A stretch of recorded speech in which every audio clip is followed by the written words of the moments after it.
Valmistautumisvaihe. Muutoksen prosessi alkaa havaitsemisesta, joka johtaa harkintaan ja sen jälkeen valmistautumisvaiheeseen.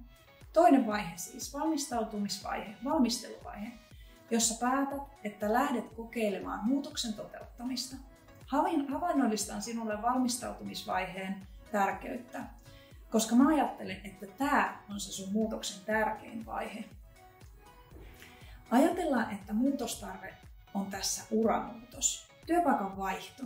Taustalla voi olla vaikka muutosneuvottelut tai sinun sisäinen tarve edetä urallasi sopivampaan suuntaan. Tarve siis havaittu, harkintamyssy on päässä. Mutta hei, ajatukset vetävät sinua aina takaisin sinne vanhaan tuttuun turvalliseen.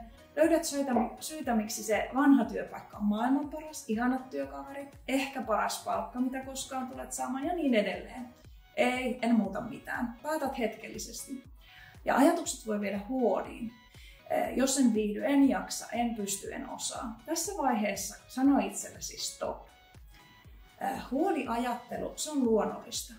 Mutta aika turhaa pitkän päälle. Mitä hyötyä sulla on siitä, että osaat unissakin kaikki maailman huolet ulkoa? Ei mitään, sitä kannattaa välttää.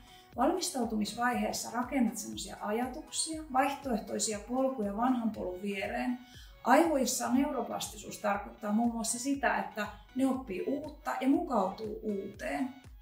Eli valmistautumisvaiheessa sinä toden teolla lapioit sitä uutta tietä vanhan tien viereen, asfaltoit mielikuvissasi sitä uutta tietä tutummaksi.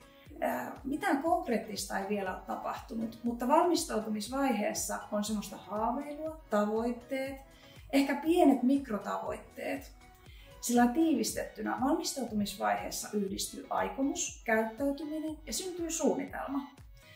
Tässä työpaikan vaihto esimerkiksi se voi olla vaikka sitä, että sä lähdet selaamaan ilmoituksia, haet kiinnostavia yrityksiä itsekin netistä, tutustut mahdollisuuksiin, päivität ehkä CV:n, juttelet verkostolle sun ajatuksista ääneen. Se on konkreettista valmistautumista muutokseen. Ja hei, seuraavaksi kerron toimintavaiheesta. Nähdään!